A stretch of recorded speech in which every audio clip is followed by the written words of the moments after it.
2022년 미래한국연구소를 실질적으로 운영한 명태균은 창원 의창 국회의원 보궐선거에서 김영선 전 의원의 후보 경선을 지원했습니다. 그런데 공천 발표를 일주일 앞둔 5월 2일 김건희 여사의 전화가 왔다고 합니다. 오늘 네. 여사님 전화 왔는데 네네. 내 고마움 때문에 네네. 김영선 그렇게 하지 말라고 내가 고맙다고 네네. 야, 자기 선물이래. 아, 하여튼 입 조심해야 돼요. 알겠습니다. 알면 네네네. 난리 뒤집어진다. 알겠습니다. 네. 지난 대선 당시 명태균은 윤석열 후보를 수행하며 여론조사도 실시했습니다. 그 보답으로 김건희 여사가 김영선 후보에 공천을 줬다는 의미였습니다. 공천 발표 하루 전인 5월 9일 명태균은 윤석열 대통령 당선자와 통화를 했다고 합니다. 여보세요? 네, 네. 끝났어. 아, 알겠어요? 네. 야, 그래도 대통령 뜻이라고 해갖고 네네네. 내가 대통령 전화한 거 아나? 내가 가마실 놈이 아니잖아. 사모하고 전화해가. 네네. 대통령 네. 전화해갖고 네. 대통령 나는 김영선 했는데 이러대. 그래서 윤석열 끝났어. 고생하셨습니다. 그러니까 빨리 그 간판하고 네네네. 그 소문 내면 안 돼요. 나중에 네네. 후보들 난리 나쁩니다. 네네네. 알겠습니다. 대표님, 축하드립니다. 네. 아니 무슨 축가 그런 소리 하지만 아직 모른다고 해야 돼. 아니, 수상한 거. 수상.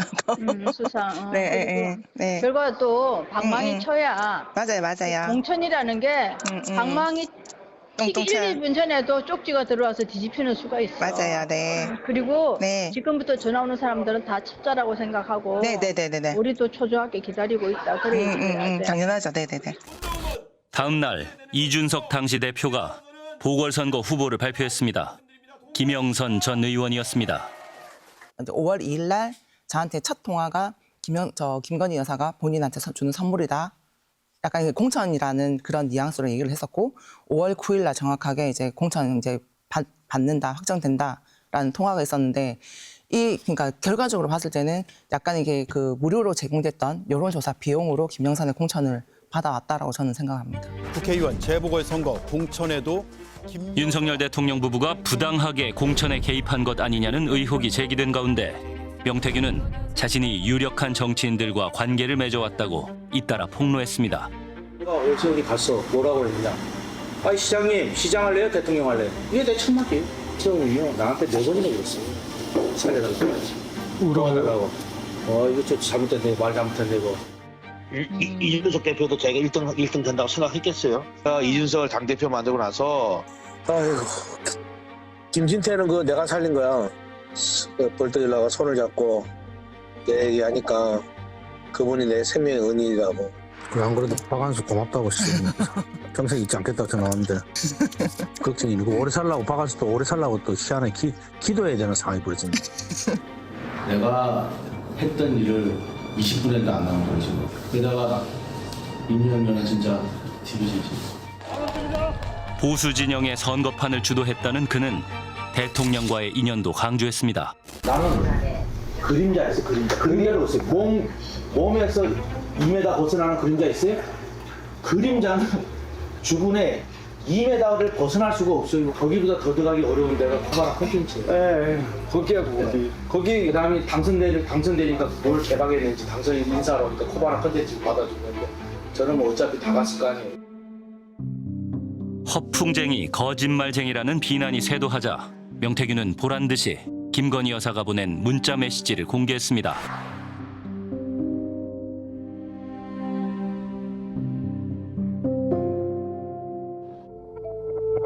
명태균은 창원에서 좋은 날 리서치를 설립해 텔레마케팅과 여론조사 사업을 시작했습니다.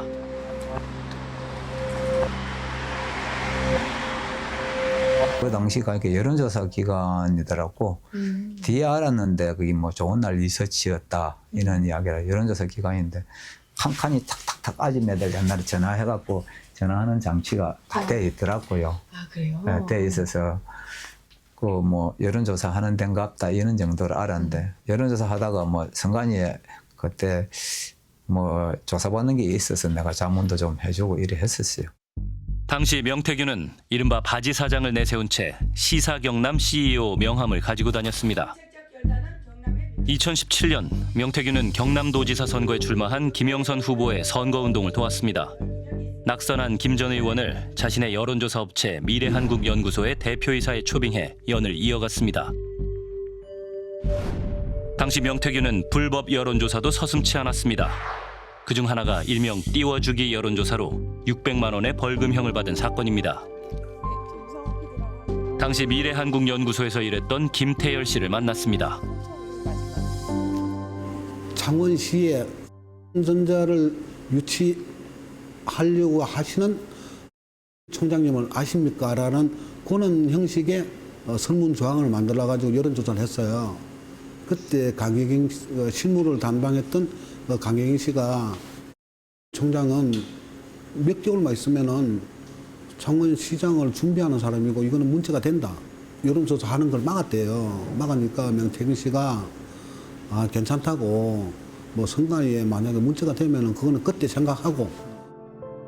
선관위에서 불법 선거운동 혐의로 조사를 시작하자 김영선 대표와 명태균은 실무자 강혜경 씨에게 책임을 떠넘겼다고 합니다. 회의실을 한번 부르는 거예요. 갔더니 이제 김영선 씨랑 명태균 씨랑 둘이 앉아 있었고 저보고 앉아보라 하길래 앉았더니 이 건과 관련해서 저보고 본인이 변론을 해줄 테니까 책임을 져라. 제가 잘못한 것도 아닌데 왜 본인이 제 변론을 해주겠다 얘기를 하면서 왜 저보고 책임을 져라 하는지 이해가 안 됐었고 저 그렇게 못하겠습니다 하고 저는 이제 나왔어요. 2019년 국회의원 보궐선거에서도 후보자 띄워주기 여론조사는 계속됐습니다. 9차례 여론조사를 통해 약체 후보 홍보를 노린 겁니다. 그 조사를 받으면은 벌금이 나오게 되고 그러다 보면 김영선 전 의원님은 영원히 정치적인 생명이 끝나게 되는 거예요. 국장님이 좀 명예 좀 바꿔가지고 대신 들어가서 조사를 좀 받았으면 좋겠다.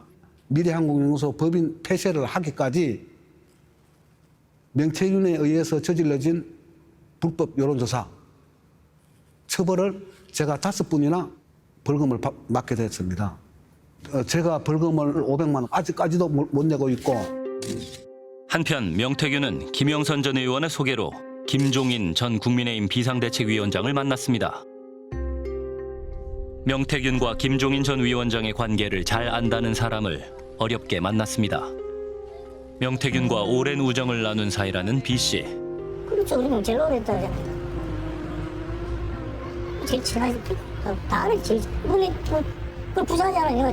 친한 사람이 한 명이.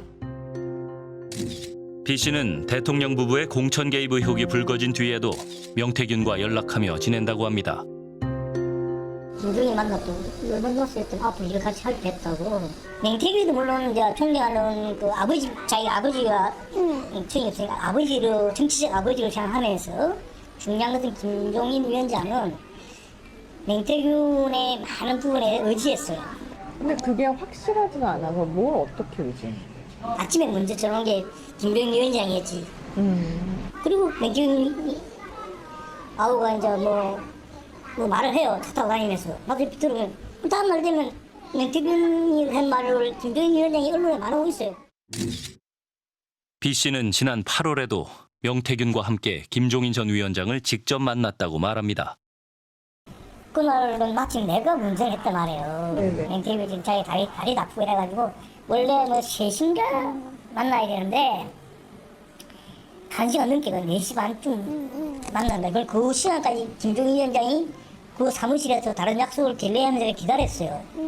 그럼 뭐 본인 맘 맞잖아. 뭐 아무것도 아니면 그렇게 할 이유가 없지. 김종인 전 위원장은 이른바 킹메이커로 알려진 거물 정치인입니다. 왜 명태균을 자주 만난 것일까? 명태균 씨가 도대체 뭐가 탁월하길래 선거 전략이라는 게 정말 있었나? 명태균 씨가 제안한 그 사람이 어떤 인물이라고 평가하시는지를. 아니 자기가 무슨 선거 전략이 있어. 나는 그 사람한테 선거 전략을 들어본 적이 없어요. 그래요? 지금 나는 여론조사 하는 사람이라고 소개만 받았었던 건데 네네. 자기가 무슨 선거 전략이 있어. 선거 전략은 내가 만든 거야. 내가 당 대표로서. 명태균이라는 인물에 대해서는 어떻게 보세요? 나는 그 사람에 대해서 별로 크게 큰 관심이 없어요. 여기 와서 자기가 얘기하고 뭐 한 10분 내지 15분 동안 얘기하다 가면 그만이지 내가 그 사람하고 뭐를 협의를 한 적이 없어. 아 진짜요? 내가 협의할 필요가 없는 사람이야. 나는 여태까지 참 큰 선거도 많이 해봤지만 내가 내 판단이 알아서 서는 거지 누구한테 협의한 적이 없는 사람이야. 그러면 명태균 씨는 왜 그렇게 지금 주장하는 걸까요?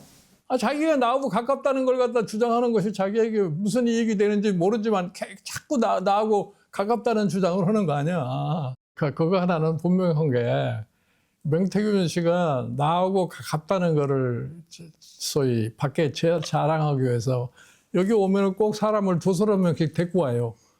근데 난 전혀 알지도 못하는 사람인데 그게 뭐야? 나하고 저하고 가까운 거를 갖다 확인을 시키려고 데리고 온 거지. 한때는 뭐 시간에 내가 지 아버지 뭐 정신적 아버지라고 그런 소리까지 하잖았어.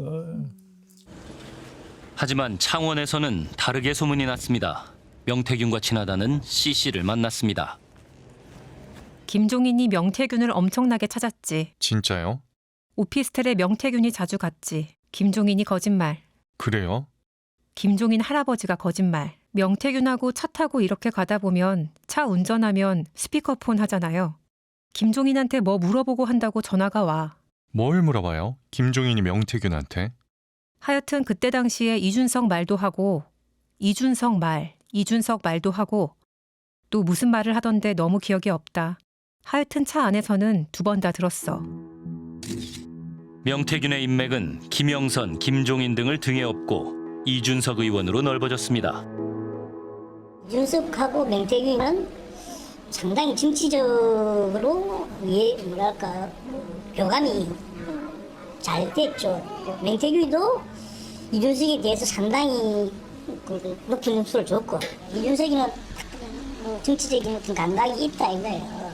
이준석이가 다 좋은데 제가 좀 싸가지 없고 젊고 뭐 그런 걸 어떻게 극복하냐 했다면 형님 뭐 별것이 아니 말고 다 자기가 뭐 교육시키가 바꾸겠다고. 예, 안녕하십니까 당원 동지 여러분. 오늘 호남의 한복판에서 첫 연설회를 진행하겠습니다. 국민의힘 당대표에 출마한 이준석 후보의 광주 유세. 청중 가운데 명태균이 보입니다. 명태균은 자신이 이준석 당대표를 만들었다고 주장해왔습니다. 당대표 선거 당시 명태균에게 어떤 도움을 받았을까? 이준석 의원에게 물어봤습니다. 유성호 PD라고 하고요. 무엇이든 물어보십시오. 네네. 근데 그때 명이 도와준 게 없어요, 저는. 그래요? 네, 그 명이 그러고 다니는 거지. 제가 그때 캠프가 뭐 3명이 있었는데 네. 그때 뭐 예를 들어 여론조사를 명이 했다고 하는 것도 없고 그게 전부 다 공표조사잖아요. 그러니까 그래서 저는 그러니까 명이 도왔다고 하고 다니는 건 자기가 영업용으로 하고 다니는 멘트고 저한테 구체적으로 뭘 도왔냐고 말 못해요. 아 그래요? 네, 실제 말 안 하잖아요. 뭘 했다는지를. 집에서 물 떠놓고 빌었는지 뭐 했는지 모르죠, 그거는. 집에서 물 떠놓고. 아니, 그러니까 뭘 했냐를, 그러니까 내가 말하는, 그러니까 명이 저를 위해서 뭔가 하고 다니긴 했겠죠. 근데 뭘 도왔냐는 저는 인지하는 게 없으니까. 유세를 같이 다닐 정도로 명태균과 가깝게 지낸 이준석 의원. 이유가 무엇일까? 제 입장에서는 그래, 얘기하면 듣고, 나도 예를 들어 전달할 말 있으면 어제 전달하도록 부탁하고, 이런 정도의 관계가 핵심이고, 두 번째로는 시나리오를 쓰는 사람이에요. 네. 그러니까 이분이 분석가라기보다는 이렇게 하면 이렇게 하지 않겠어요? 하면서 그냥 썰을 만담가 비슷한 스타일이거든요. 저는 그래서 사람들이 오히려 부담 없이 얘기를 많이 한다고 생각해요.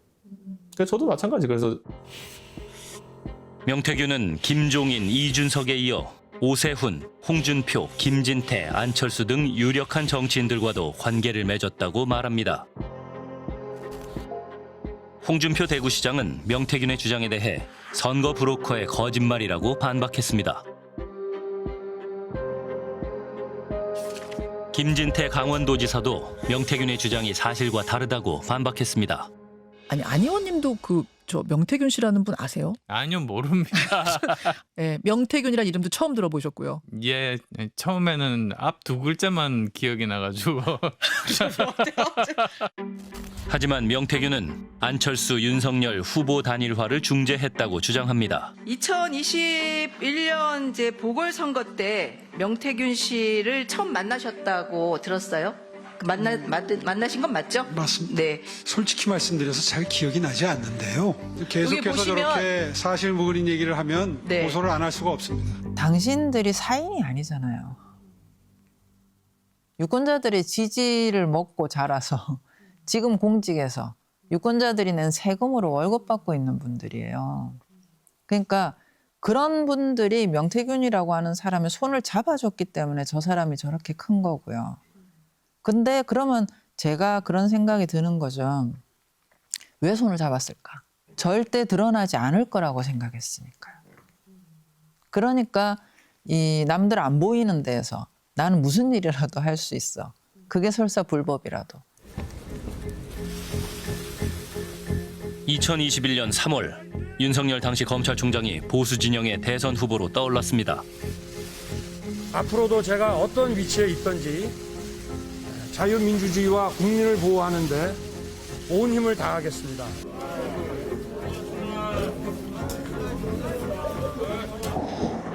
석 달 뒤 명태균이 윤석열 전 검찰총장 부부를 만났다고 합니다. 뭘 어떻게 해드려야 됩니까? 라고 처음하니까 당첨되면은 아크로비스타 쭉 떠올렸지. 그랬어요? 뭘 주면 돼요? 아크로비스타 쭉 떠올려. 여사가 정말 대단한 분이에요. 내가 우리가 뭘 해드려요? 아크로비스타 쭉. 대단하십니다. 우리 당선을 100% 당선이 안 되면 못 주잖아요. 그 말은 나는 100% 당선시킬 자신 있다 이 말이잖아요. 그러니까 선생님 정말 대단하죠. 어떡하면 그냥 뭐. 명태균의 지인 B씨. 21년 6월 26일 명태균과 함께 아크로비스타를 찾아간 적이 있다고 말합니다. 2021년 6월 26일 맞죠? 명태균이가 아크로비스타 갔었지. 내랑 같이 법원 그 뒤쪽으로 넘어가가지고 일시집에서 밥을 먹고 그때 내가 이제 다시 물어봤지. 어떻게 하기로 했더니 대통령 출마를 했다 그러길래 속상하게 대통령 감이야 했더니 대통령 감이 아니라는 거야. 그래서 대통령 감이 아닌데 여러분 오면 안 되지. 민주당이 이 얘기했는데 그랬더니 안 된다는 거야. 민주당이 왜 그랬더니 김건희가 영등이 사이라는 거야. 그냥 막 웃었지 웃으면서. 명태균은 윤석열, 김건희 부부의 메신저 역할을 한 것으로 보입니다. 2021년 6월 말 김종인 전 위원장은 명태균의 전화를 받았습니다. 윤석열 씨가 등장하고 난 다음에 6월 28일인가 나한테 명태균이가 전화를 했어. 전화를 하는데 지가 통화를 하는 게 아니라 전화하자마자 김건희 여사를 바꿔주는 거야. 갑자기? 그냥. 21년 6월 28일이에요? 그래요. 그래서 김건희 여사가 나한테 통화를 하면서 윤석열 전 총장을 좀 만나주시라 이거야. 한번 뵙자고 그래서 내가 7월 4일 날 저녁에 그 두 부부를 만났어. 식당에서. 두 분을? 그 자리에 이제 명태균이가 있어서 내가 솔직해서 깜짝 놀랐어요. 아니 왜 그 사람들이 날 만난다고 그러고 그 자리에 명태균이가 껴있느냐 이런 얘기지. 그러더니 이제 그 내시장 앉아있다가 김건희 여사가 나한테 뭐 몇 마디 뭐 자기 남편 내가 별의 순간을 잡았다고 했으니까 그거에 대한 책임을 지라고 그렇게 얘기를 하고 서 있다가 이제 두 사람은 나갔어요. 네. 그러고서 나하고 윤석열 당시 전 총장하고만 한 1시간 반쯤 얘기를 하고 난 돌아왔다고. 그다음에 그러니까 왜냐면 이준석 당시 국민의힘 대표도 명태균의 전화를 받았다고 합니다. 처음에 대통령이 저를 만나자는 게 명태균 통해서 왔어요. 그래요? 그래서 알게 된 거예요. 제가 저기랑 통하는구나라는 거를. 네. 뭐라 그러면서 명태균이 얘기하던가요? 대통령 한번 윤석열 총장 한번 만나 보실래요? 그래가지고 제가 그런 반응이었어요. 진짜 만났어요? 명태균이랑 다 같이? 네, 그게 그거예요. 그러니까 처음 그 통로를 쓰게 된 건 그게 먼저 연락이 와서 그 전까지는 저 사람이 윤석열이 아는지 뭔지 알 수가 없죠. 명태균은 윤석열 전 검찰총장 부부로부터 상당한 신뢰를 얻은 것으로 보입니다. 그는 윤석열 전 검찰총장이 국민의힘에 입당할 날을 잡는 데에도 관여했다고 말합니다. 그때 대통령 네 분이 전화가 오셔서 말씀하시길래 그래서 오늘 그냥 입당하시는 게 좋을 것 같다. 그때 네 분이 7월 30일, 8월 3일, 8월 6일, 8월 15일 여러 가지 말씀을 하신 거예요. 그래서 하여튼 제가 말씀드리고 나서 바로 가셨어요. 네. 명태균은 특히 김건희 여사와는 거의 매일 전화를 하며 선거에 판을 짰다고 주장합니다. 매일 전화는 거의 뭐 빠짐없이, 왜냐하면 아침에 전화가 오시면 또 그렇지 못할 경우도 있을 거 아니겠습니까? 그러면 낮에도 여러 번씩 계속 통화를 했어요. 아침뿐만 아니라 낮에도 수시로요? 아니 그러면 어떻게 제가 전반적인 거를 짜고 하겠습니까? 명태균은 윤석열 대통령 취임 이후에도 김건희 여사와 특별한 관계를 유지했다고 합니다. 명태균이 얘기하기로 영적인 관계? 첫 인상부터 뭐 공덕으로 뭐 조상의 공덕으로 태어난 뭐 자손이다라고 이게 첫 인사가 이루어졌고, 윤 라인에서 이제 명태균을 이렇게 막으려고 밀어냈을 때 김건희 여사가 계속 소통을 했었거든요. 엄청 친밀합니다. 친숙하고 엄청 뭐 그 영상 자녀들하고 영상 통화까지는 제가 정확하게 못 들었는데, 영상 통화하고 뭐 고모 할 정도까지라 하면 엄청 친하게 지내는 거죠. 국민의힘 대선 후보 경선이 시작됐습니다. 명태균은 자신이 실질적으로 운영하던 미래한국연구소에 여론조사를 지시했습니다. 연령별하고 지역별하고 다 그 맞춰고 여성하고 그 맞춰갖고 곱하기 그 한 해갖고 한 2,000개 만들 있어. 이거 가지고요? 예. 그 차프지 뭐. 알겠습니다. 그게 안 나요? 네. 여보세요? 네. 이거 그 다른 쪽에 하트경에 나가는 거니까. 네. 윤석열이를 좀 올려갖고 홍준표보다 한 2% 앞서게 해주있어. 알겠습니다. 예예. 올라가는 거라서. 네. 예예. 네. 그 젊은 아들 있다 아닙니까? 네네네. 응답안에 그 결수 올려갖고. 네네. 예, 2, 3% 홍보다 더 나오게 해야 됩니다. 윤석열이를 좀 올려주이소, 홍준표보다 2% 앞서게 해주이소, 이런 거니까 의미하는 거는 뭐예요?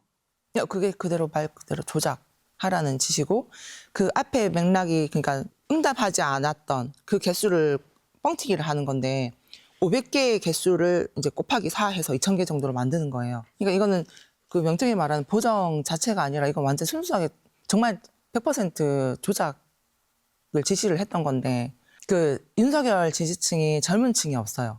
거의 이제 50대 후반, 60대 이제 쪽의 사람이고, 홍준표 지금 대구시장 같은 경우는 홍콜라를 해서 이제 젊은 층 지지층이 많아요. 그렇기 때문에 지지층 올려라. 그러니까 보여주기 위해서 약간의. 보여주기 위해서 누구한테? 저는 윤석열이라 생각합니다. 전문가에게 의뢰해 지난 대선 당시 명태균 씨의 미래한국연구소가 실시한 비공표 여론조사 23건의 원본 데이터를 분석했습니다. 9월 3일 국민의힘 대선 후보 적합도를 묻는 여론조사의 경우 응답자 수가 실제보다 부풀려 기입돼 있었습니다. 9월 30일 실시한 여론조사도 마찬가지였습니다. 같은 방식으로 23건의 여론조사 중 8건에서 응답 결과를 허위로 기재하거나 복사해 붙이는 방식으로 응답자를 부풀리는 등 데이터를 조작했습니다. 로데이터 자체를 손을 댄 거잖아요. 없었던 데이터를 만들고, 그러니까 마치 영화에서 역사적 사실에 기반한 허구적인 요소를 가미했다. 이거는 영화에서는 뭐 재미나 교훈을 주지만 여론조사에서는 있을 수 없는 일이거든요. 다른 데서는 전혀 하지 않는 일들을 한 거고요. 데이터를 조작한 결과 일부 여론조사에서 1, 2위 순위가 바뀌었습니다. 9월 29일 대선 후보 적합도 조사에서 약 1% 차이로 1위였던 홍준표 후보가 데이터를 조작한 뒤에는 약 4% 차이로 윤석열 후보에게 뒤지는 결과로 바뀝니다. 이런 조작에 의한 여론조사의 왜곡, 이것들이 입소문으로 퍼지는 SNS를 통해서 당원들한테 먼저 퍼지고 그것이 또 지지자들한테 퍼지면 이것들이 밴드웨건 효과를 뭐 1% 안팎으로만 영향을 미쳐도 당시에 워낙 박빙 승부가 예상이 됐었기 때문에 크게 영향을 미칠 수 있는 거죠. 비공표용 여론조사를 유출하는 것은 불법입니다. 그런데 명태균은 비공표 여론조사 결과를 윤석열 후보에게 유출하려는 의도를 드러냅니다. 여보세요? 여보세요? 네. 그 여론조사 돌리는 거 하고 있어요? 아까 작업이 한 11시부터 된다 하시더라고요. 예, 그거 좀 빨리 좀 해줬으면 좋겠어요. 아까 윤총장 전화했는데, 예, 궁금해하더라고. 예, 예. 네. 네네네. 응답안에 그 결수 올려갖고, 네네. 예, 2, 3% 홍보다 더 나오게 해야 됩니다. 알겠습니다. 외부 유출하는 거니까. 네. 윤석열 대통령한테 보여준 거 내가 공표되는 거를 보여준 거고요. 자체 조사는 내가 필요해서 한 거예요. 비용 관련된 거를 내가 그분들한테 청구한 적도 없고요. 받을 생각도 없고요. 내가 그 강혜경이 밑에서 생각해보세요. 식탁 위에서 밥을 먹는 사람하고 식탁 밑에 강아지가 떨어지는 것만 보고 뭘 알겠습니까? 지난 대선 당시 윤석열 캠프에서 정책총괄 지원 실장을 맡았던 신용한 교수. 명태균이 관여한 미래한국연구소의 비공표 여론조사 보고서가 윤석열 캠프에 공유됐다고 증언합니다. 사전투표 참여자와 참여하지 않은 사람 나만 보려고 여론조사를 했다. 그런데 유출된 것 같다. 이렇게 말을 했습니다. 자, 이 말의 어폐는요. 나만 보려고 했다. 유출된 것 같다는 서로 상충되는 말이죠. 자기만 보는데 어떻게 이게 유출이 됩니까? 그 회사에 직원이 많은 것도 아니고 명태균 씨와 강혜경 씨 뭐 두 사람이라고 언론에서 봤는데요. 그러면 강혜경 씨가 유출했나?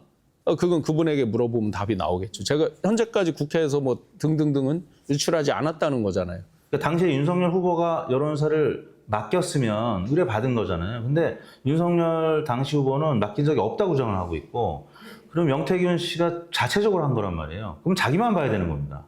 그런데 의뢰하지 않은 누군가한테 준다는 것 자체가 이미 개인한테 줘도 그건 공표예요. 그래서 공표 보도 조사가 되는 겁니다. 그 순간. 여론조사에는 큰 돈이 듭니다. 명태균은 윤석열 후보를 위한 여론조사 비용을 영남의 지자체 선거 예비 후보자들에게 받으라고 지시합니다.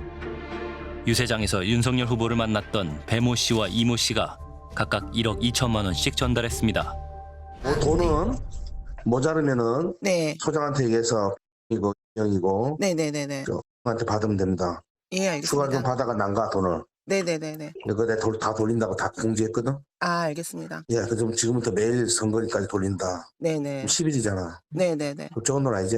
그쵸, 네. 예, 돈 달라 해야지. 알겠습니다. 근데 왜 대선 여론조사를 이분들이 돈을 내요? 당시에도 예비 후보였고 공천을 받아야 되지 않습니까? 근데 이분들이 그 대통령한테도 인사를 다 했고, 그리고 명태균이가 공천을 받아줄게 약속을 했던 분들이라 어떻게든 뭐 대선에 기여를 해서 그러니까 당선되기까지의 기여를 해서 본인들이 공천 받게끔, 그러니까 명태균은 독립자금이라는 표현을 했었거든요. 독립자금을 내면서 대통령을 만들고 그 완성된 대통령으로 인해서 너네들한테 공천을 줄 거다. 81건의 여론조사. 대선이 끝나자 비용이 문제가 됐습니다. 3억 7,520만 원. 이걸 받아온다고 이제 했을 때 그 뭐 10억 받아올까 20억 받아올까 사무실에서 그러면서 나갔어요. 근데 저는 속으로 제발 3억이라도 좀 받아왔으면 좋겠다. 보통 이제 청구서가 들어가면 후보들이 금액을 그대로 다 안 주세요. 거의 이게 할인을 해달라는 식으로 좀 빼달라 이런 식으로 얘기를 하기 때문에 저희가 거의 이거 원가로 썼거든요. 저는 이제 자체 비용 같은 경우는 샘플 수에 거의 진짜 원가 전화비 정도만 책정을 했었는데 뭐 10억 받아올까 20억 받아올까 했는데 아예 1원도 안 받아오시고 김영선 공천으로 받아온 거죠. 지자체 공천을 받지 못한 후보들이 강하게 반발했습니다. 아니 내가 볼 때는 나를 그렇게 벌렁 들려놓고 나 내 인생이 파탄에 그 돈을 한두 번 그거 말고 그 때문에 또 경선거지다 가서 돈을 몇 억씩 쏘아버렸잖아. 그렇죠. 네. 그가 그래. 그 되겠어 그래.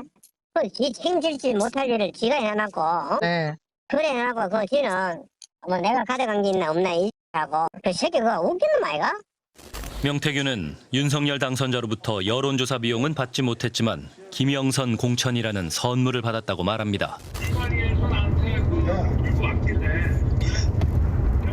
김영선이 경선때도 열심히 뛰었으니까 너는 김영선이 좀 해줘라 그랬는데 이게 말이 많네. 진짜 평생 의리 잊지 않겠습니다. 고맙습니다. 예. 지 마누라가 옆에서 아니 오빠 명 선생님 그거 처리 안 했어? 명 선생님이 이렇게 아침에 이래 놀라셔가지고 전화 오게끔 만든 게 오빠 이거 오빠 대통령으로 자격 있는 거야? 그러니까 처음에 무슨 말이 많은지 뭐 나는 했다. 나는 분명히 했다라고 마누라 보고 얘기하는 거야. 그 장관 앉혀 뭐 앉혀 아무것도 모르는 이거 앉혀라 저거 앉혀라 저거 앉혀라 안 한 거야. 그 마누라 앞에서 했다고 변명하는 거야. 내가 평생 의뢰 잊지 않겠습니다. 알았어 내가 지금 했지? 지 마누라한테 그 말이야. 마누라가 딱 옆에서. 그리고 바로 끊자마자 마누라 전화 왔어. 선생님, 윤상현이한테 전화했습니다. 보안 유지하시고 내일 취임식 꼭 오십시오. 이래야 전화 끄는 거야. 공천을 받은 김영선 의원은 결국 당선됐습니다. 그런데 명태균은 김 의원이 받을 세비의 절반을 요구했습니다. 근데 내가 딱 약속한 건 딱 2분의 1이야. 2분의 1, 네. 예. 그래서 딱 입금 딱 계산해갖고. 네네. 1원이라 틀리면 나는 끝이라 바로 끝내놨어요. 알겠습니다. 혜윤 씨. 네네. 난데. 네. 그 명본부장이. 네. 돈 받는 거를 어떻게 받으라고 그러더나? 일단 현금으로 해야 되는데. 제 통장으로 입금을 해주시면 제가 찾아서 명본부장님한테 현금으로 찾아서 되는 걸로. 그래, 알았어. 계좌번호 하나 보내볼래? 카톡으로. 알겠습니다. 네, 의원님. 난데. 네네. 보냈거든? 네네. 현찰을 뽑아서 주라고. 네, 본부장님. 오늘 돈을 뽑아놔요. 예. 또 뽑아갖고 내 책상 서랍에다 넣어놔요. 검찰은 명태균이 김영선 의원에게 받은 세비가 총 7,620여만 원이라고 밝혔습니다. 세비를 반띵한다라는 그 녹취는 정말 유례없던 충격적인 사안입니다. 공천에 있어서의 개입 그리고 결국 선거 개입의 그 대가가 이런 그 선거 이후에도 당선 이후에도 지속됐다라는 거고 그 정도의 대가를 서로 주고받았다는 건 훨씬 더 많은 이권들이 걸려 있을 수 있다. 명태균은 김영선 의원에게 빌려줬던 돈을 돌려받았을 뿐이라고 주장합니다.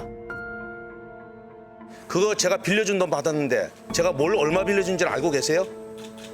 얼마 빌려주셨습니까? 제가 써놨잖아요. 6천만 원. 진해할 때 3천만 원, 9천만 원 빌려줬습니다. 명태균은 대통령 부부를 들먹이며 오선의 김영선 의원을 윽박지르곤 했습니다. 대표님. 왜 얘기해? 하지 말라니까요. 대통령이 알아서 하겠다 하는데 왜 그래요? 본인이 대통령입니까? 내가 지시받았다 못안 내려왔다 했잖아. 김건희에 딱 붙어야 본인이 다음에 죽선을 할 거 아닙니까? 시킨 대로 해야. 어디 붙어야 먹고 산다고 내가 얘기해. 김건희가 권력을 쥐고 있잖아요. 권력진 사람이 오다를 내리는데 본인이 왜 잡소리 합니까? 명태균은 민간인 신분으로 제2창원 국가산업단지 선정 과정에도 깊숙이 개입했습니다. 공식 직제에도 없는 총괄본부장이란 명함을 가지고 다니며 창원시 공무원들을 불러 보고를 받고 대외비 문건을 받아보기도 했습니다.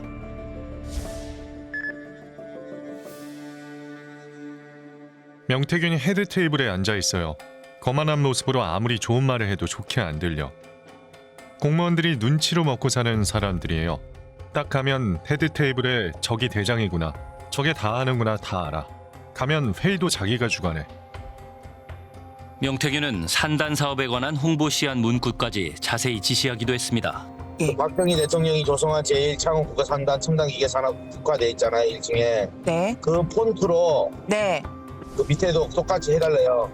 지금 운유승을 넥타이부터 해서 저 밑에까지 공간이 많잖아요. 네. 국가산단이 필요합니다를 넣어야 돼요. 왜냐면 이거는 부탁하는 거거든, 사모한테. 사업이 결정되기도 전에 명태균은 개발 정보를 흘리기도 했습니다. 저한테도 땅 사라 했었거든요. 저한테도 땅 사라 했고 공무원들한테도 땅을 사라 했었고 그러니까 차명으로 사라. 지역 주민들한테도 땅을 사라라고 많이 권유했었습니다. 네, 기조를 2023년 3월 윤석열 대통령은 제2창원 국가산업단지 사업을 추진하겠다고 발표했습니다. 이를 확실하게 중요한 것은 속도입니다. 오늘 발표된 국가 첨단 산업단지 조성이 신속하게 추진될 수 있도록 방산 원자력 융합 산업 거점을 조성하겠습니다. 창원 산단 사업도 본인이 성사시켰다고 주장해온 명태균. 이런 주장이 지역에서 통했던 것은 명 씨와 김건희 여사의 특별한 관계 때문이었습니다. 김건희 여사님과는 어떤 관계? 김건희 여사님과는 어떤 관계입니까? 김건희 여사는 그거는 대선 때 제가 도와준 부분에서 인연이 된 거고 그런 얘기 자꾸 물어보는 거는 제가 예의가 아니에요. 아니 김건희 여사하고 대통령이 이랬으면 그 왜 서로 간에 나는 대화가 없겠습니까? 근데 중요한 건 검찰총장 김건희 여사, 검찰총장의 사모님이었던 김건희 여사는 아무 문제가 없었는데 왜 대통령 부인, 영부인이 되니까 문제가 있는 사람이 됐을까요? 그러면 사과해야 되는 거 아니에요? 언론들이 사람을 그렇게 매장시키고 난도질하는 거 아닙니까?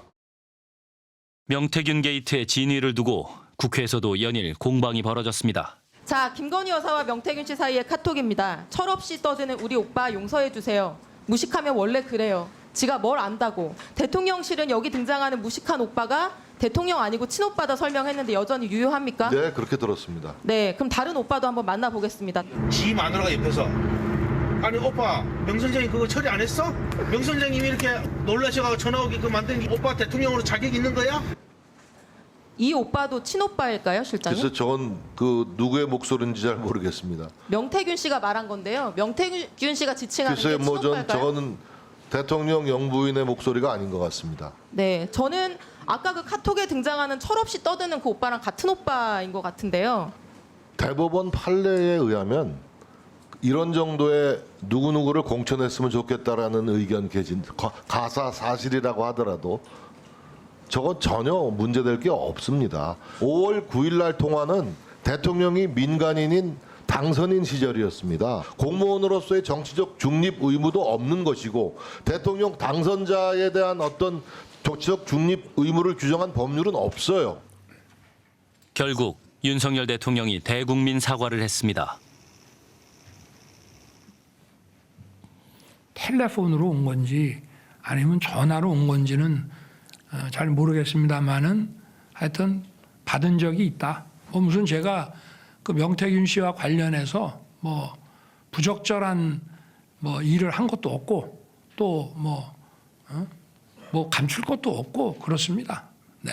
어떻게 보면 다소 두루뭉실하고 포괄적으로 사과를 하셨습니다. TV를 통해서 해견을 지켜보는 국민들이 과연 대통령께서 무엇에 대해서 우리에게 사과를 했는지 우리 부사일보 기자님께서 그렇게 생각할 수도 있지만 이거는 뭐 어쩔 수 없는 게 아닌가. 그리고 만약에 어떤 점에서 딱 집어서 한다면은 그 부분에 대해서 제가 사과를 드리죠. 그게 뭐 무슨 짜집기가 됐느니 뭐 소리를 집어 넣느냐. 그러면 그걸 가지고 대통령이 맞네 아니네 하고 그걸 다퉈야 되겠습니까?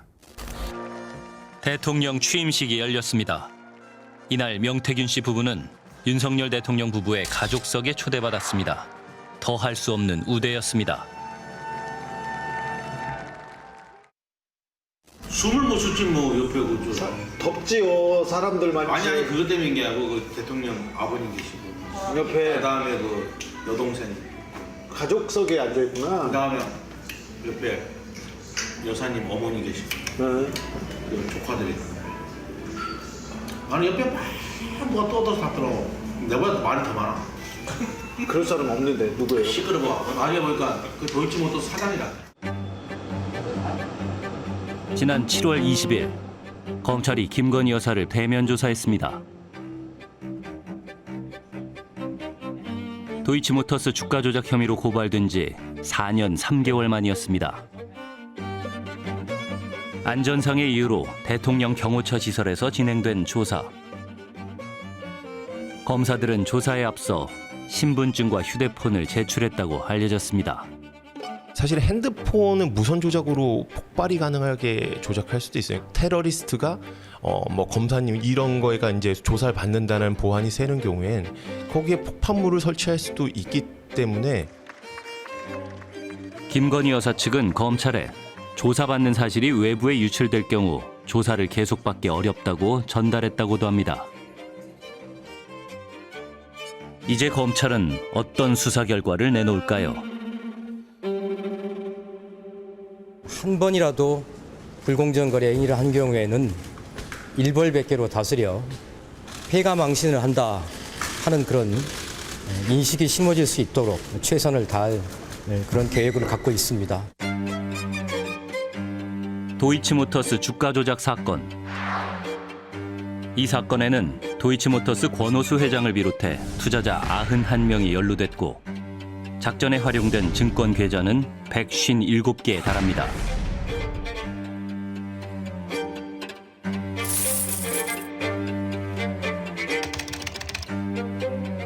재판 기록에 따르면 작전 세력은 3,700만 주가 넘는 이상 거래 등을 통해 시세를 조종했고 이를 통해 유무형의 이득을 얻었다고 합니다.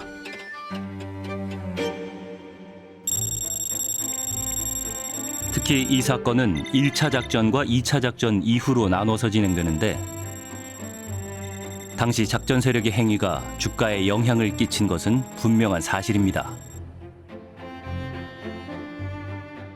그 당시에 수많은 도이치모터스 주식을 갖다가 야 저거 올라간다 좋다 해갖고 따라 들어간 개미들이 있을 거 아니에요. 그때 갑자기 올라갔다 다시 훅 꺼져 버리니까 아 내가 재수가 없어갖고서는 이거 잘못 샀나 보다 그냥 내 탓이오라고 하고 돌려겠지만은 지금 와서 보면은 그게 다 저 나쁜 선수들이 짜고선 내 호주머니를 다 해먹은 거구나 이거 아니에요. 그에 대한 죄를 당연히 물어야죠. 이미 지난해 2월 1심 법원은 권오수 회장을 포함해 공범 7명에 대해서 유죄를 선고했습니다. 당시 밝혀진 주가 조작 세력의 대표적인 수법 중 하나가 바로 통정매매. 시세 조종을 위한 작전을 세운 뒤 거래 시간, 가격, 주식량을 미리 정하고 거래 성사를 위한 준비에 들어갑니다. 주식을 팔 사람과 살 사람을 섭외하고 양측의 주식 계좌에서 거래 준비가 완료되면 통정매매 작전 실행, 각본대로 주식을 주고받아 거래가 체결됩니다. 거래량이 많은 것처럼 속이려는 전형적인 수법입니다. 내가 호가를 높이 올려놓습니다. 그러면 누군가 그 높은 가격에 사죠. 그러면 일반 투자자들은 이게 무슨 회사에 무슨 일이 있나? 이렇게 높은 가격에 누가 사는 걸 보고 그러면서 주가가 올라갈 가능성이 있잖아요. 그런 차원에서 파는 사람과 사는 사람 서로 의견을 보고 쉽게 말해서 작전을 통해서 사고 파는 걸 통정거래라고 하죠. 여기에 5사람이 있습니다. 먼저 주가 조작의 설계자인 주포. 이 작전 세력의 주포는 강남 소재 한 증권사의 지점장이었습니다. 그리고 이 작전 세력의 브로커 역할을 한 무허가 자산 운용사였던 블랙펄 인베스트먼트의 대표와 이사. 이들은 한 배를 탔다는 의미에서 블랙펄 인베스트먼트의 앞글자를 따서 자신들을 BP 패밀리라고 불렀습니다. 이 BP 패밀리에 속한 또 한 사람, 도이치모터스의 대주주이자 대표이사 권오수 회장입니다. 그리고 권오수 회장의 지인으로 이들의 주가 조작에 돈이나 주식 혹은 증권 계좌를 제공했다는 의혹이 있는 사람, 투자자 혹은 속칭 쩐주입니다. 2010년 11월 1일 월요일, 주식 거래가 다소 주춤할 점심시간이 다가오자 주가 조작 세력 BP 패밀리는 분주해졌습니다. 통정매매, 그 작전이 시작된 겁니다. 주포 김 씨가 11시 22분에 보낸 문자 메시지. 12시 3,300원 8만 주 매도 작전. 문자를 받은 브로커 민 씨는 준비시키겠다고 답합니다. 3,300원 8만 주 통정 매매를 누구에게 준비시켜 실행하려고 했을까요? 11시 44분 매도하라는 주포의 작전 지시가 떨어지고 7초 뒤 대신증권의 한 주식 계좌에서 정확히 3,300원 8만 주 매도 주문이 나옵니다. 총 매도액 2억 6,400만 원. 당시 그 계좌의 주인이 바로 김건희 여사입니다. 2020년 도이치모터스 주가 조작 사건 연루 의혹으로 고발됐습니다.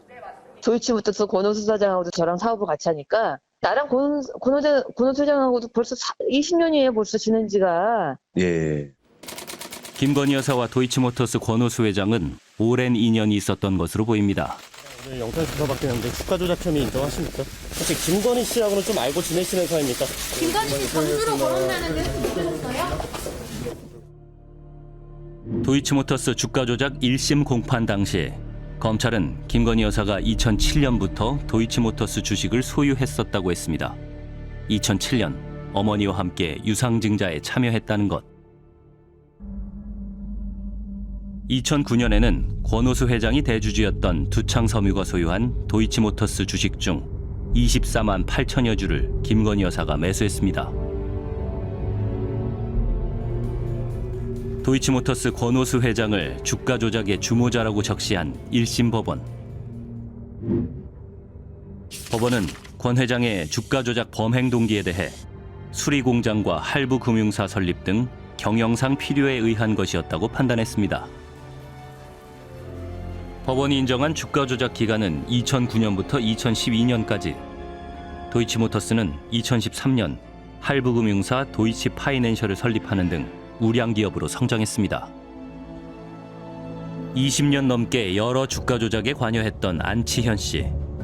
자신의 지인이 도이치모터스 주가 조작으로 검찰 조사를 받았다고 했습니다. 근데 상장하기 전까지는 이 권오수 씨가 돈이 없어가지고 매제차라는 그 메리트가 있잖아요. 그렇죠. 메리트. 그런 걸 갖고 아마 이렇게 투자자를 모집하는데 그 중에 김건희 씨도 끼고 김건희 씨 어머니도 끼고 이렇게 끼워서 그래서 했던 거지. 주식만 좀 사주세요. 내가 이거 왜 사야 되냐면 주식 오르니까 사주시고 안 되면 제가 손해 보는 거 책임질게요. 그런 그 쩐주들이 권오수한테 많이 필요했죠. 안 씨는 한 회사를 인수해 주가 조작을 한 혐의로 구속된 적도 있습니다. 그는 경험상 상장 전후의 초기 투자자들과 대주주는 특별한 이해관계를 가질 수밖에 없다고 했습니다. 제가 회사 인수할 때 누군가가 스폰을 해주면 그 사람을 위해서 뭐 차도 사주고 자녀들 이사로 넣어주고 아니면 직원으로 해주고 아주 뭔가 보이지 않는 혜택을 많이 주려고 했어요. 내부자라고 보면 돼요. 그렇게 봐야 돼요. 2010년 서울대 인문대 최고 지도자 과정 원우수첩입니다. 김건희 여사는 도이치모터스 디자인 전략팀 이사로 소개돼 있습니다. 대선 당시 윤석열 캠프는 무보수 비상근직일 뿐이라고 해명한 바 있습니다. 김건희 여사는 2013년 권오수 회장의 수건 사업이던 할부금융사 도이치파이낸셜 설립 당시 40만 주를 매입해 5대 주주로 이름을 올리기도 했습니다. 4년 뒤인 2017년 1월 도이치파이낸셜 비상장 주식 250만 주를 20억 원에 추가 매입했다 4개월 만에 되판 것으로 알려졌습니다. 야무지게 답변해 보세요. 1월에 그 배우자가 20억 원어치를 샀다가 5월 달에 지금 후보자가 중앙지검장이 되면서 이거를 다시 되팔았죠. 4개월 만에. 그럼 거기서 또 금방 또 이거를 다시 사줬어요. 예? 이런 비상장 주식을 무려 250만 주를 이거는 일반인들이 보통 이게 사기가 힘든 거예요. 저도 뭐 자세한 내용은 모릅니다만은 그때 아마 해약 규정이 있어가지고 거기에 따라서 일정 기간 안에는 그 사간 가격대로 돌릴 수 있는 뭐 그런 게 있어서 그렇게 한 거로 알고 있습니다. 김건희 여사의 도이치모터스 관련 주식 거래는 그렇게 2007년 이후 10여 년간 이어졌습니다. 지난 2020년 주가 조작 연루 의혹을 최초 보도한 뉴스타파. 시민보 기자는 4년 넘게 이 사건을 계속 취재 중입니다. 법정에서는 그럼 무슨 얘기가 나오는지 확인을 해야겠다 싶어서 법정에서 나오는 내용을 저희가 확인을 했죠. 그랬더니 거기에서 굉장히 놀랍게도 이 도이치모터스 사건을 수사하는 검사들이 법정에서 이제 김건희 여사의 실명을 거론하면서 이 재판을 하고 있더라고요. 1심 재판의 6차 공판. 이종호 대표에 대한 검사신문. 당시 증인은 김건희 씨를 권오수 지인 정도로 알고 계셨죠? 소개받으신 적 있나요? 아닙니다. 김건희 씨는 권오수 회장 알기 전에 서 이름 잘 기억 안 나는데 서 회장이라는 분에게 식사 자리에서 소개받았고 제가 권오수 회장 알고 난 뒤에 권오수 회장 통해서도 소개받아서 알고 있었습니다. 법원은 이종호 대표의 블랙펄 인베스트먼트가 김건희 여사의 한 증권 계좌를 관리하며 시세 조정에 활용했다고 판단했습니다. 이 대표가 참여했던 단톡방이 공개돼 국회 청문회에서 논란이 되기도 했습니다. 나 원래 결혼하기 전부터 훨씬 전부터 알았어. 그때 뭐 완전 애기였는데 영부인까지 되고 이렇게 됐다는 말씀하시고 그때 결혼을 할 때도 우리가 그런 소개를 해준 거다. 우리의 소개로 윤석열이랑 김건희 여사 결혼을 하게 된 것이다. 이렇게 말씀을 하셨어요. 도이치 권오수 회장님 얘기도 있었고 어떤 얘기들을? 뭐 옛날에 자본시장에서 다 알게 된 사람들이고 우리끼리는 뭐 여전히 이제 하면서 이제 여전히 좀 모임을 하고 38차례 이어진 1심의 공판에서 수십 차례 등장했던 이름 김건희. 왜 이 수사 검사 공판 검사들이 그 재판정에서 김건희 여사의 얘기를 자꾸 할까? 그러니까 지금 기소된 사람들, 권오수 회장이나 주가 조작 선수들을 유죄 판결을 받도록 만들기 위해서는 김건희 여사 이름이 나올 수밖에 없는 거예요. 왜냐면 이 사건 전체에서 너무 중요하니까 김건희 여사의 계좌나 이런 것들이 연결고리가 있어야만 설명이 되는 사람이니까. 도이치모터스 주가 조작 사건 1심 판결문입니다. 판결문에 그의 이름은 모두 37차례 언급됩니다. 91명 투자자들의 거래 내역이 담긴 검찰의 범죄 일람표에는 289회 등장합니다. 검찰이 작성한 사건 종합 의견서입니다. 한국거래소의 분석 보고서를 인용해 김건희 여사 모녀가 약 22억 원 상당의 이익을 얻었다고 돼 있습니다. 2010년 10월부터 2011년 1월까지 4개월을 분석한 것으로 도이치모터스의 전체 주가 조작 기간은 2009년 말부터 2012년까지 3년입니다. 증권사에서 25년간 근무하고 있는 한 주식 전문가를 만났습니다. 그는 인터뷰를 준비하며 도이치모터스 주식 거래와 관련한 여러 자료를 살펴봤다고 했습니다. 그래도 몰랐을 가능성에 대해서 저도 어제 계속 혼자 고민을 해봤거든요. 빠져나가기가 쉽지가 않아요. 예를 들면 뭐 어떤 퍼즐들이 맞춰져야 정말 몰랐을까요? 저도 그걸 계속 고민을 해봤는데 웬만해서는 안 나와요. 그리고 그게 이제 가장 가능성이 있는 건 1인 매매. 난 정말 몰랐어. 계좌 주인인데 몰랐어요. 직원이 지 맘대로 했어. 그럼 모를 수 있죠. 이용당한 거니까. 그렇죠. 2010년 11월 1일 작전 세력 중 누군가 김건희 여사도 모르게 매도 주문을 냈을 수도 있습니다.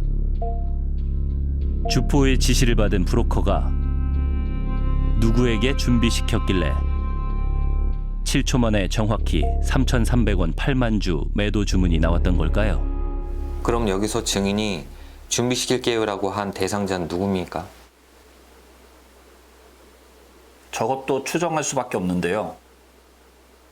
대답하기 싫으면 하지 말고요. 추정하려면 하고요.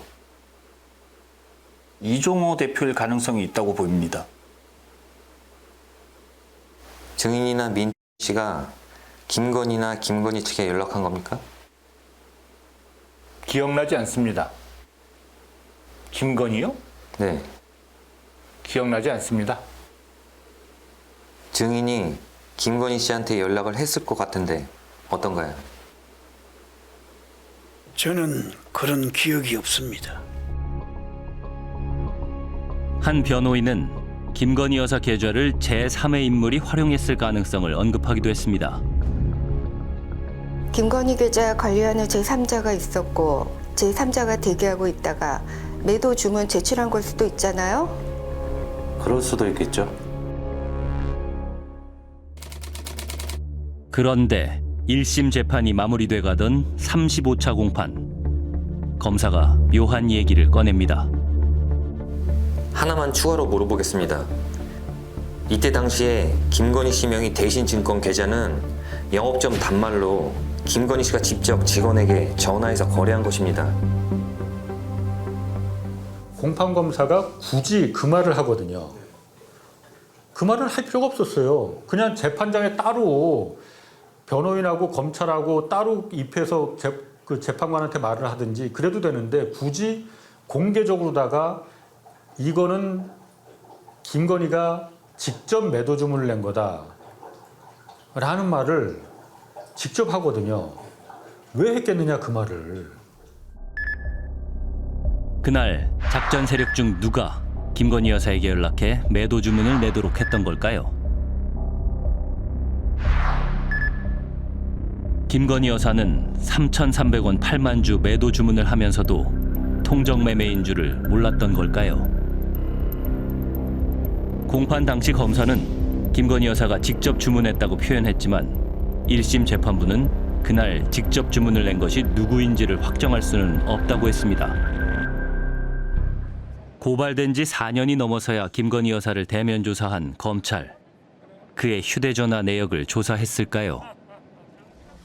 도이치모터스 주가 조작 사건의 공범 이종호 대표. 검찰은 주가 조작 개입됐다고 돼 있는데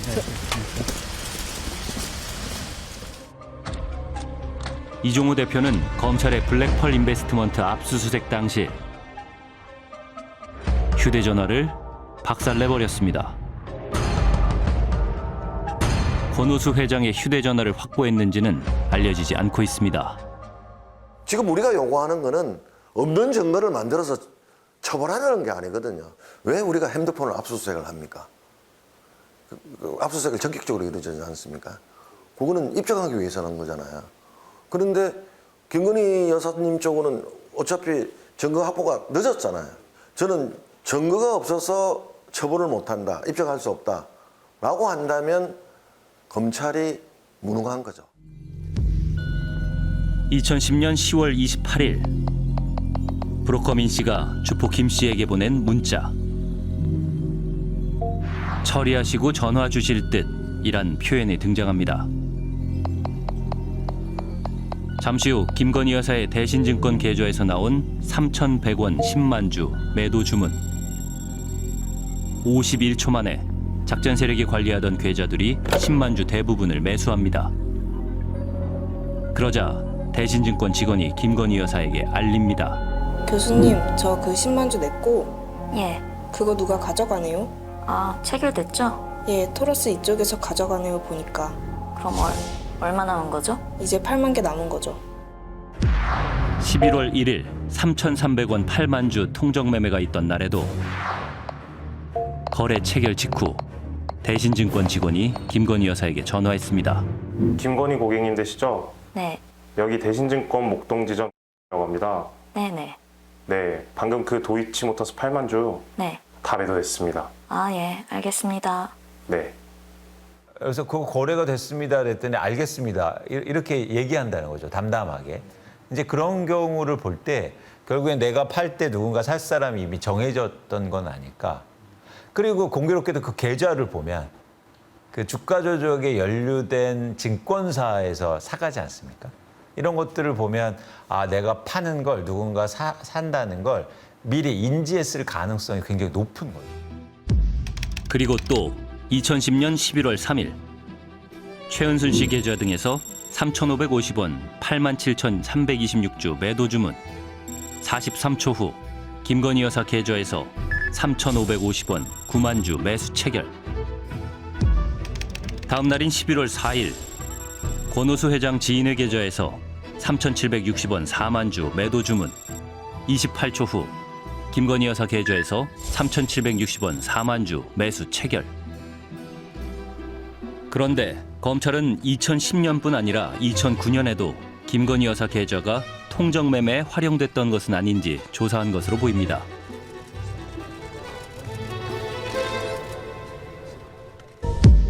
(2009년 7월 24일) 도이치모터스 권 회장의 지인이 4,580원에 15,000주를 매도 주문.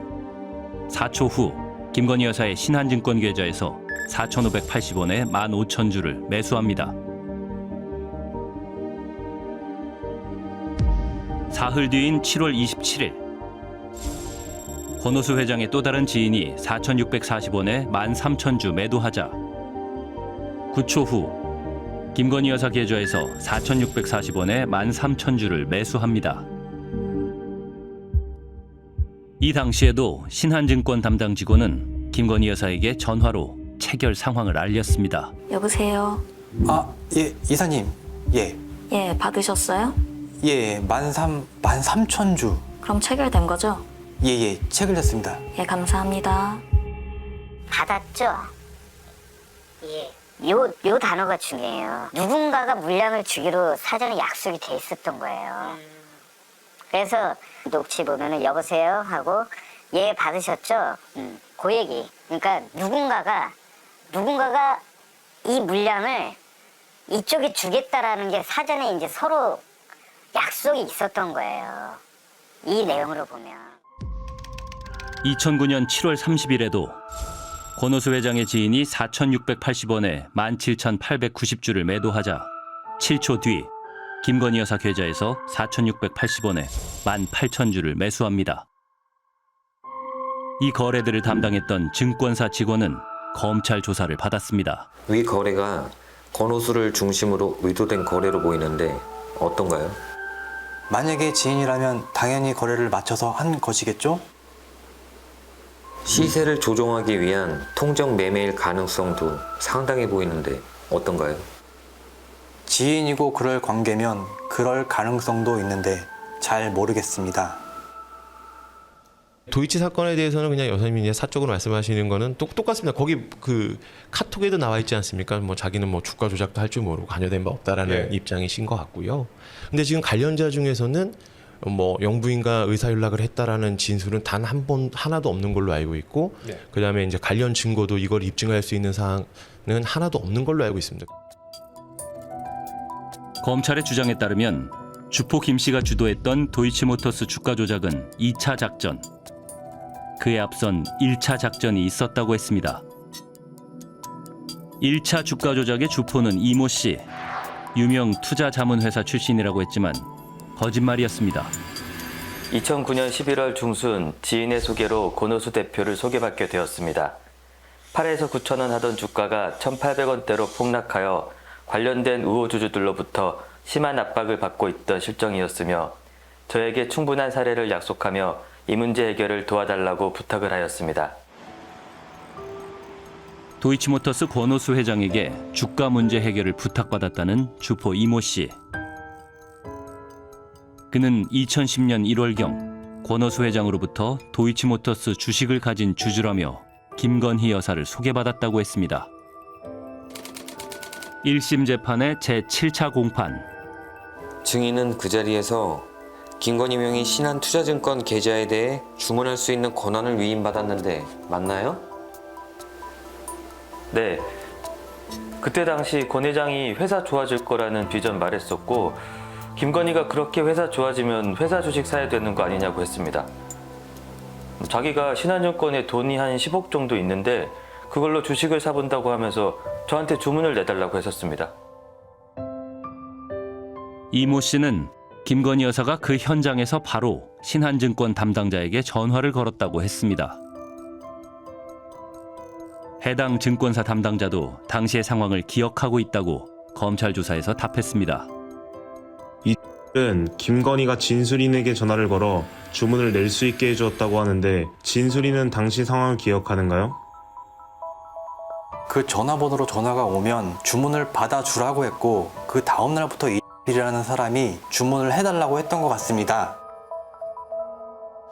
2010년에 제가 결혼하기 전에 이 양반이 골드만삭스 출신이라고 해서 이 양반한테 좀 위탁 관리를 좀 맡기면은 좀 괜찮을 것이다. 우리 그런 거 많이 하지 않습니까? 자기가 그 아이디를 갖고 증권회사 직원한테 주문을 낼 수 있는 권한만 줬는데. 그런데 김건희 여사는 이모 씨를 소개받기 이전부터 신한증권 계좌를 통해 도이치모터스 주식을 거래했던 상황. 대선 당시 윤석열 캠프가 공개했던 거래 내역서입니다. 이모 씨에게 주식 거래를 맡긴 2010년 1월 도이치모터스 주식만을 집중 매수했습니다. 김건희 여사는 왜 굳이 주식 전문가라는 이모 씨에게 위탁 거래를 맡겨야 했던 걸까요? 상식적으로 이해가 안 되잖아요. 예, 보통 이렇게 주식을 운영해달라고 맡기면은 이익금의 보통 30%에서 50% 정도 주거든요. 최소 30% 주는 게 업계 관례예요. 그러니까 돈 벌면 30% 이 사람한테 떼줘야 돼요. 이모 씨한테. 그걸 왜 하냐는 거예요. 그냥 김건희 씨한테 야 우리 회사 주식 사라. 앞으로 뭐 무슨 어디가 투자가 들어오고 나한테 뭐가 돼갖고 주가가 많이 올라갈 거야. 그래 사나 봐. 돈 벌 거. 나중에 돈 벌면은 밥 한 끼 맛있는 거 사줘라. 이게 일반적이지 않아요? 이모 씨에게 거래를 위탁한 뒤 김건희 여사 주식 계좌에서 발견되는 특이점이 있습니다. 검찰은 범죄 일람표에서 당시의 거래 대부분을 현실 거래에 의한 시세 조종으로 분류했습니다. 작전 세력이 여러 개의 주식 계좌를 동원해 거래를 반복하면서 거래량이 활발한 것처럼 속여 주가를 끌어올리는 수법입니다.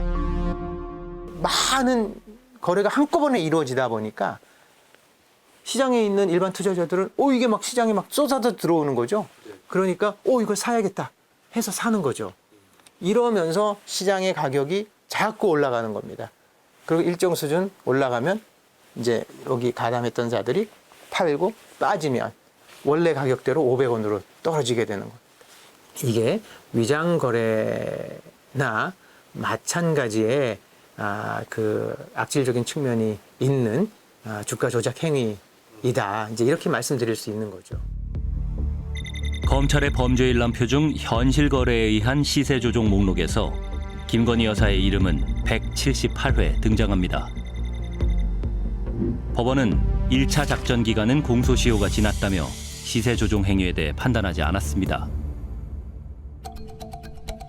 2010년 1월 12일 김건희 여사의 신한증권 계좌에서는 도이치모터스 주식을 15만 5,760주 매수했습니다. 그날 도이치모터스 전체 주식 거래량의 3분의 1이 넘는 물량입니다. 오전 10시 6분 첫 거래부터 오후 2시 50분 마지막 거래까지 50회에 걸친 반복적인 매수였습니다. 첫 매수 가격은 2,375원, 마지막 매수 가격은 2,510원. 주가 조작 경험자의 눈엔 이 거래가 어떻게 보일까? 8년 전에 예? 10년 2월에 많이 났네. 이거는 주식을 좀 올리기 위해서 국가부터 계속 한 거죠. 105원씩이나 50원씩 거래해도 되는 건데 그냥 천천히 사도 되는데 자꾸 이걸 한 거죠. 그러니까 주가를 유지하고 주가를 띄우려고 한 거죠. 이걸 이게 잘. 저 정도의 주가 조작 상태예요 지금까지. 다음 날인 1월 13일 오전 10시 6분 증권사 직원이 김건희 여사에게 전화를 했습니다. 오늘도 저기 도이치모터스 좀 살까요? 2,500원까지 해서. 예. 제가 다시 전화 드릴게요. 전화 왔고요. 왔어요? 예. 사라고 하던가요? 사라고 하던가요? 이모 씨의 연락이 있었냐는 질문으로 추정됩니다. 예. 그럼 좀 사세요. 예, 알겠습니다. 이날도 31차례에 걸쳐 도이치모터스 주식 10만 주를 매수합니다.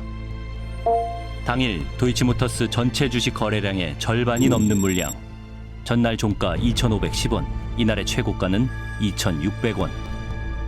이들의 지시에 따라 호가를 올려가면서 주문을 내어 주가를 끌어올리는데 상당한 영향력을 미친 것으로 보이는데 어떤가요? 예, 하여튼 뭐 올랐죠. 매집이에요. 매준 거죠. 10만 주 샀고 2,550원에 샀는데 50원. 얘네들은 고가 매수 저가 매도 뭐 하면서 계속 모으는 거예요. 일반 투자자면 여기서 못하죠. 10만 주를 사라고 하는 거죠? 그러니까 못하죠. 절대. 이날 거래량이 19만이거든요. 거의 절반을 했네. 그러니까 못해요. 어떻게 할 겁니다는 여기서부터 여기까지의 그림을 알고 있는 사람이니까 그렇게 하세요. 뭐 하세요. 그런 거예요. 2010년 1월 25일에는 4만 주를 매수합니다. 전체 거래량의 3분의 1에 달했고 2,400원에 시작된 매수는 2,475원까지 계속됐습니다. 그분한테 전화 받았죠? 예.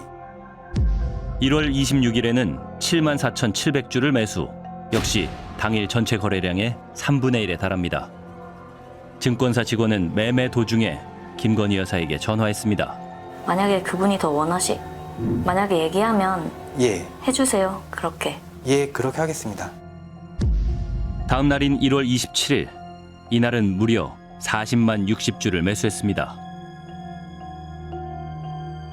40만 60주 샀어요. 예, 그만큼. 40만 60주요? 예, 예. 뒤로 산 거는 예, 그렇게 샀습니다. 아, 그러면 그분이 좀 알고 있나요? 금방 수량 얘기해줬거든요. 약 10억까지 샀다고 얘기했고요. 예. 그렇게 해놨습니다. 아, 예. 알겠습니다. 그 후 증권사 직원은 8만 5천 주를 더 매수했고 8만 5천 개 더 샀거든요.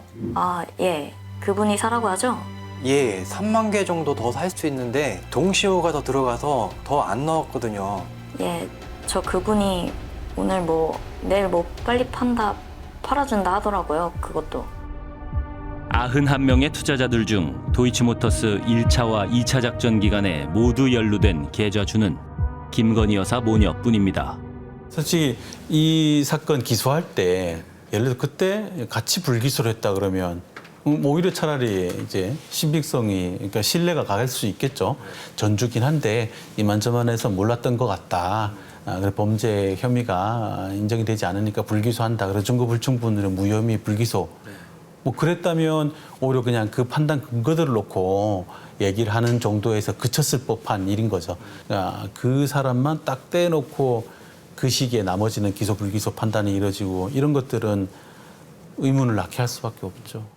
손모 씨를 찾아가 봤습니다. 투자자 91명 중 유일하게 정식 기소돼 무죄 선고를 받았지만 2심에서 새로운 국면을 맞게 된 손모 씨.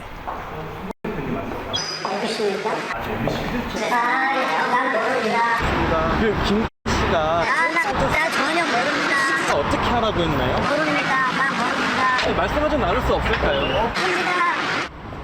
아니 인터뷰만 좀. 검찰은 2심에서 손모 씨에 대한 공소장을 변경했습니다.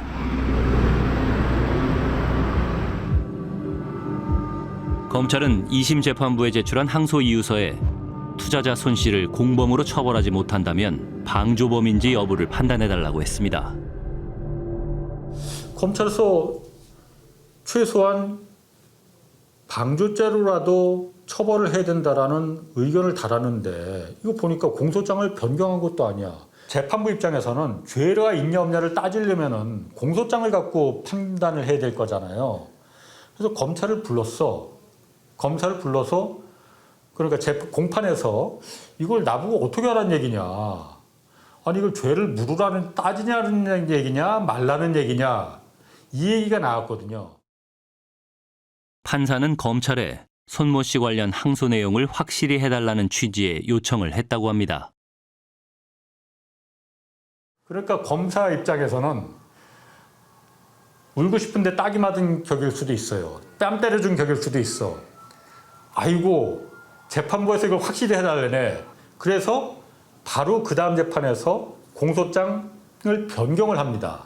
손모 씨에 대해서 방조죄 혐의로다가 처벌을 해달라고 공소장을 변경을 해요. 그래서 그 부분이 이번에 2심 재판에서 유무죄를 따지고 있거든요.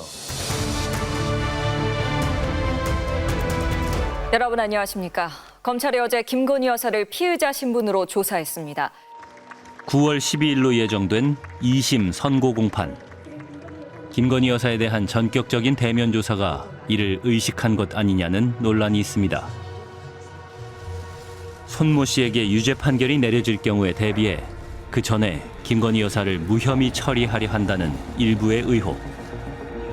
임은정 검사는 김건희 여사 수사를 둘러싼 검찰 내 갈등을 이렇게 해석합니다. 불러서 무혐의 하려고 한 사람과 부르지 않고 무혐의 하려고 하는, 그러니까 윤석열 대통령에 대한 충성, 그러니까 조직과 나라와 법률에 충성하는 건 아니고 인적 충성. 검찰총장조차 모르게 전격적으로 제3의 장소에서 김건희 여사를 대면 조사한 검찰이 내놓을 결론은 무엇일까요? 조만간 하지 않겠어요?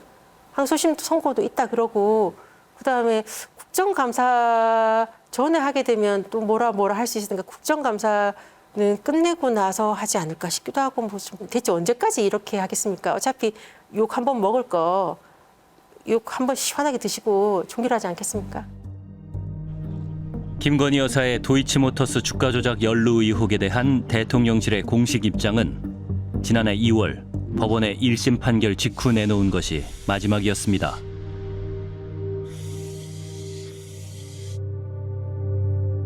도이치모터스 사건 제가 누누이 강조하지만 지금 이성현 의원께서 중앙지검장 하실 때 1년 6개월이나 들고 있었습니다.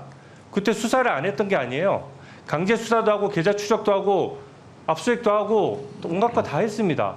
근데 소환 조사 못 했습니다. 왜 못 했겠습니까? 수사 전문가들인 그 검사들이 다 보면서도 왜 소환 조사 못 했겠습니까? 그것만 가지고는 주가 조작이 안 된다고 본 겁니다. 이성윤 당시 서울중앙지검장이 부임한 직후 접수된 고발장. 김건희 여사를 소환 조사하지 못한 것은 혐의가 없었기 때문이었을까요? 제가 수사를 안 했다. 그동안 뭐 했냐 이런 말을 들을 때마다 정말 그 피가 거꾸로 솟는 이런 걸 느낍니다. 그가 공개한 비망록. 중앙지검장 재직 당시 윤석열 총장과의 일들도 기록돼 있습니다. 네가 배는 게였구나. 뭐라고 네가 배냐고. 제가 부임하자마자 저한테 욕설을 해대고 그다음에 저한테 눈에 눈깔에 배는 게 없냐 이렇게 말할 정도고 심지어 제 방에 와가 술 먹고 와가지고 기자들이요 꽝꽝 하면서 왜 사직 안 하냐고 꽝꽝 차면서 왜 그만 안 두냐고 누가 버리냐 했더니 저기서 버렸다 하더라고요. 외부에서도 저한테 물러나가는 사람도 있었고요. 또 수시로 저한테 전화해서 새벽에 전화해서 물러나가는 사람도 있었고 이 사건 하나 그 가족 사건 하나 수사한 것이 무슨 대단한 거라고 이렇게 하는 것인지 전 지금도 이해할 수가 없어요. 검찰청 안팎의 공격을 용납할 수 없다는 기록도 눈에 띕니다. 가족 수사, 검언 유착 수사 등을 둘러싸고 대립했던 검찰총장과 서울중앙지검장. 총장은 퇴임 후 유력 대선 후보가 됐습니다. 서울중앙지검에서 제가 그때 김건희 씨 부른다는 얘기를 제가 몇 번 들었는데 감히 못 부르잖아요. 검사들이 다 두려워했었어요. 그건 건드려서는 내가 죽을 수사거든요. 그러니까 이렇게도 죽고 저렇게도 죽을 사건이에요. 무서운 사건이에요. 제대로 파서 열심히 한다 그러면 이쪽에서 돌이 날아올 수 있고 제대로 수사 안 한다면 저쪽에서 돌이 날아올 수 있는 부분이기 때문에 내가 죽을 수사라서 뜨거운 감자와 같아서 손을 못 댈 것 같아요.